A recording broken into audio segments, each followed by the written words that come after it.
Hi there guys, in this video we're going to have a look at the camera suit. Now this was something that was added in 2.3.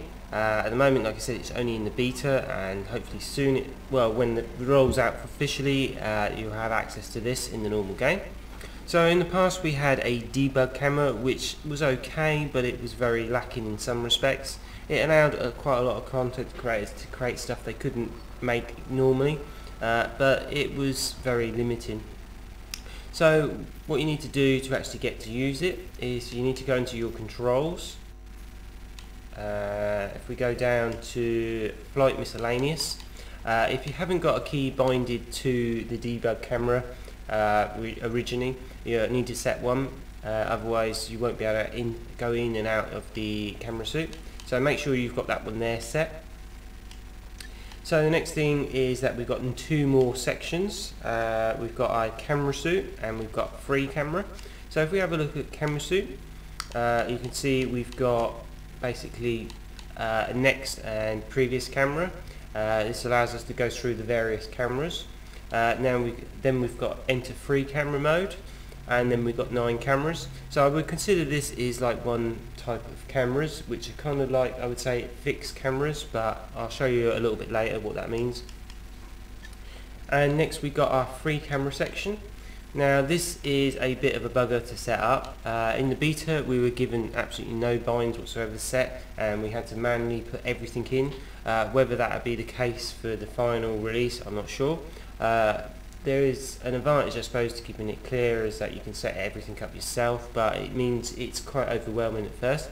I mean, it took me around about an hour or so to suss out what buttons do what, and for quite a while I had the camera, couldn't even get it to move. So as we go through these options, you can see we've got a toggle all HOD. That will take away most of the stuff, apart from the beta stream at the bottom. And obviously, as you can see, I've got my performance up there, so you can have an idea how much things are being affected. Anyway, then so we've got increase and decrease speed. These affect how quickly the camera moves from transitions and stuff. Then we've got a zoom in and out. Obviously that just zooms in and out. We've got our accesses we can set up. For this I'm using the controller, which I know some people frown on, but I'm just used to that type of controller for this game. So what I've done is use the shoulder buttons for the movement backwards and forth. This is what I kind of use for controlling the ship speed. Then we've got our lateral axis I've set to the left stick. Lift axis I've used to the right stick. That basically moves the camera up and down. Then we've got pitch I've set to the left stick. That is basically the camera, how it looks up or down. Yaw axis, which is how it twists, I think. No, it's not twist, is it? But it's yaw whatever. That's on the right stick I've set. The roll I've set on the D-pad. I kind of might set that up as a correctional thing. Then we've got some more options, which are our rotation lock, our lock to vehicle, lock to well. So this allows us to basically, once we're finished in the free mode, to lock the camera to something, whether it be the vehicle itself or to the world. And like I said, we can keep the rotation off or with it. I can show you what that means in a minute. Then we've got our exit and free camera, which I'm kind of surprised that isn't just a toggle. I'm not sure why you have to bind that twice, but anyway. Then we've got our zoom and depth of field toggle. You will need to set a key to use them. I did think once you've got these binded down here you wouldn't need it, but it does appear to be the case. So here we've got a blur effect, and next our focus effect. So once you've got all that set up, which is a bit of a bugger to be honest, and it's still not 100% yourself, being a beta unknown, most of the stuff is going to be lost anyway. Won't want to spend hours and hours setting the binds up, and to later on to be having to set them all up again. So like I said, whilst I've got it working, I'm not 100% happy, and you know what it's like when you haven't got the controls quite right how you want, something doesn't quite work or something, but for the time being it should do anyway. So what you need to do is to actually press the button you've assigned for the camera suit. So as you can see, we're outside our ship, and unfortunately for some reason, as I try and do, as these videos are mostly uploading for 4K unless there's a reason for 1080 or lower, I do run two cards in SLI, two 980 Ti's, and at the moment for some reason when you go into these views you can see the frame rate has dropped to 33, and you can see the two usage on the cards has dropped to about 50 to 60%. If we go back to our normal view, you can see our frame rate is still a little bit low for some reason, but it's increased. Anyway, so I'm not too sure. Hopefully that's just a performance issue. SLI tends to work pretty well. I'm not too sure. Probably most of you guys aren't probably using SLI, so it probably won't be an effect. Whether it is an SLI effect or an optimization is something I'm unsure. But anyway, the performance seems to have gone down a bit, and it's a shame. But both cards aren't working at full. So anyway, we've got our external view here. As you can see, there isn't many options. We've got our enter free mode and exit the camera suite. In the middle we've got ship back, which is the current camera, and then we've got a B and A to cycle between them, and then finally we got the hide HUD, which will hide all the text apart from, like I said, the Elite and Dangerous string, which is because it's part of a beta, and obviously the GPU and CPU usage because that's added in by another program. So once we got this, we can actually cycle through the different cameras. So if we press A, you can see got an underneath camera, which at the moment is in the floor, so it's not working properly because we've landed at the station. The next camera is a cockpit looking at the commander. The next camera is looking from the back of the cockpit. As you can see, ship's just landing there. Next camera is more looking directly at the commander, a kind of side-on view. Our next one is directly looking at the commander, and finally back to our front view. So it gives you a little bit of options of basically where to put the camera. These are fixed cameras as such, and in this mode you can't actually move the camera. However, you can still actually move and fly the ship, but though it can be a bit more trickier. But you tend to want to actually move the camera, and that's actually done in the free camera mode. So as you can see down the bottom, we've got an option for it. So if we press the option you've got, and like I said, it depends what you've binded, you can see a few more different options have come up now, and with that we can actually now move the camera. So as you can see, this is a Dolphin, and if I can try and actually get camera in a relatively good place for you.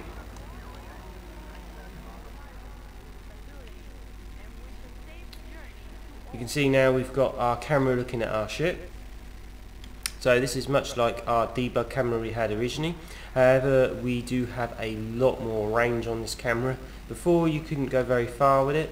So let's just increase the speed a little bit. So if I show you how far you can actually go with this camera. So now you can actually go right out the station, so you've got a lot more range with the camera than you had originally. You still need to kind of keep a line of view, because if we go a little bit out of line of view you'll get a signal loss, which I guess is done for a reason. It's a shame in a way for actually creating content, because sometimes you might want to get a view from the side of the station or something like that, and to get a signal loss and blurry, but maybe that's something to do with a gameplay balancing issue. They don't want people looking around things and kind of going too far, but that does give you a lot more range than we had previously. You couldn't go very far with the debug camera before. It was quite limiting in that respect.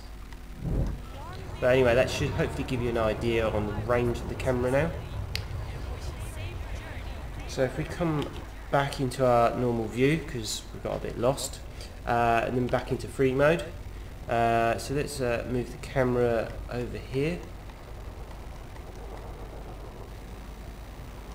and like I said with the SLI, as you looking at the station from this view, you can see it's at full speed at 60 frame rates, and both cards are working where they should. And for some reason, when we just turn it around, you can see the frame rates dropped. Like I said, maybe, I don't know if it's SLI or a performance issue. Hopefully it is something that's going to be fixed, because 30 frame rate is not great, though like I said with SLI there is a lot of complications in them. Anyway, so let's have a look at the depth of field things. So if we press our button that we set to toggle it, which is I've used X, you can see on the far left and right in that middle screen we have a option for focus and an option for blur. If I could just move the camera so you can see him a little bit better. Yeah, so you can see him a bit better. So at the moment we haven't got any blur set, so if we increase the blur, you should see it literally getting more blurry.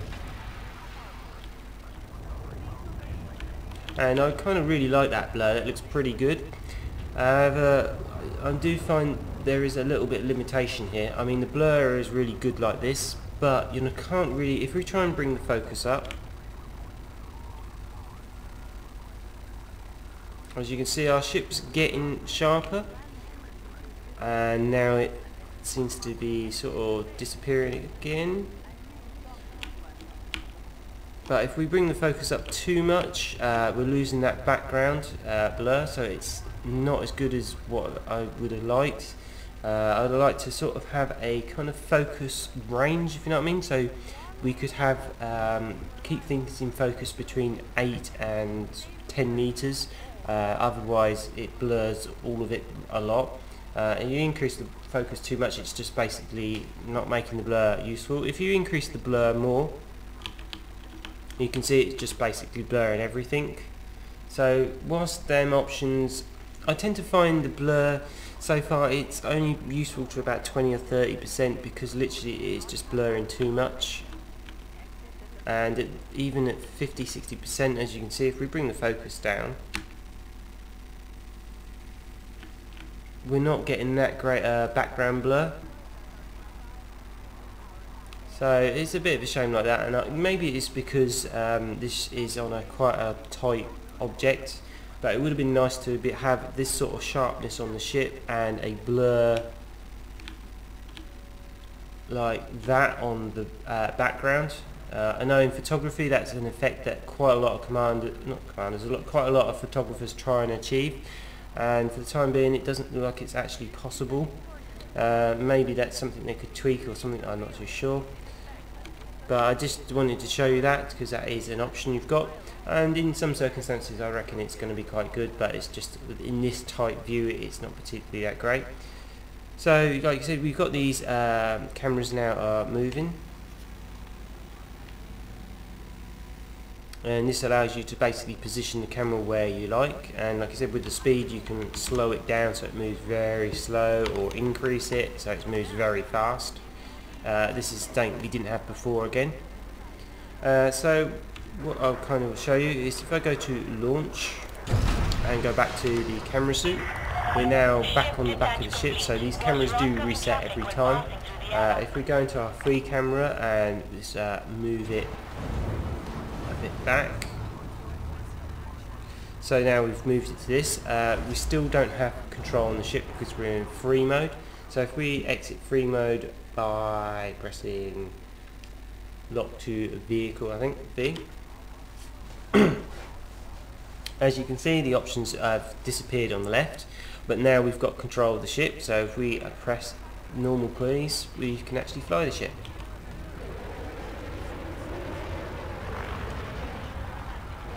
So it is pretty awkward to fly these ships in this mode, obviously especially doing something like docking,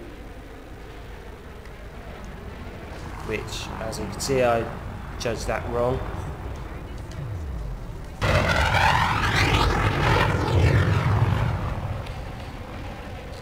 Not that it really matters, but anyway. So now we've done that, that's a way of moving the camera and then locking it to a vehicle. The next thing we can do is to lock it to weld. So basically this camera will stay where it is. So if we press it, you can see the options have changed again. And now when we move the ship, the camera will stay where it is. This should allow you to create things like flybys and stuff like that, which we couldn't normally do. It can be a bit awkward to line things up, but as you would expect that would be the case. So if we change the ship and try and aim it towards us,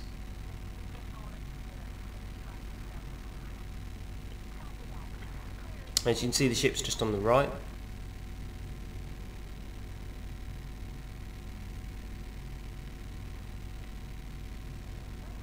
Hopefully that's aiming towards us. Maybe a bit of twist on it. Down. So now we should be able to just fly the ship and kind of have a flyby, which we couldn't do before. And like I said, that gives you another option for the camera suit. So like I said, you can fix it to the world, you can have it free, or you can fix it to the vehicle. Like I said, if you want to go back, just another quick way of just going back into it again. But like I said, it gives you a lot of options of what you can do with it. It's definitely much better than what we have with the debug camera. Like I said, you'll probably find the lack of binds, if that's still the case, very confusing, and you have to persevere with it and get used to the different controls. Eventually, after you've set it all up and got it to how you like, which can take quite a lot of times, it's a pretty powerful thing. My only real criticism with the actual camera system itself is the blur. It would have been nice, like I said, to have a control on the depth of view rather than just have a sort of set figure. So it would have been nice to say I like to keep everything between 1 and 6 meters in focus, and other than that blur the background or anything further away. Being a fixed point, you can't specify how much to keep in focus, which you can do in some respects with photography. With different lenses and different apertures and stuff like that, and that kind of option isn't there. But for the most part, it is a very welcome change, and I can see it being very useful for especially content creators. It may not be so much useful for normal commanders as such. I think that's not kind of the right word, normal commanders, but you know what I mean, I think, for the average player. But it would allow you to create some different views what you wouldn't previously be able to do.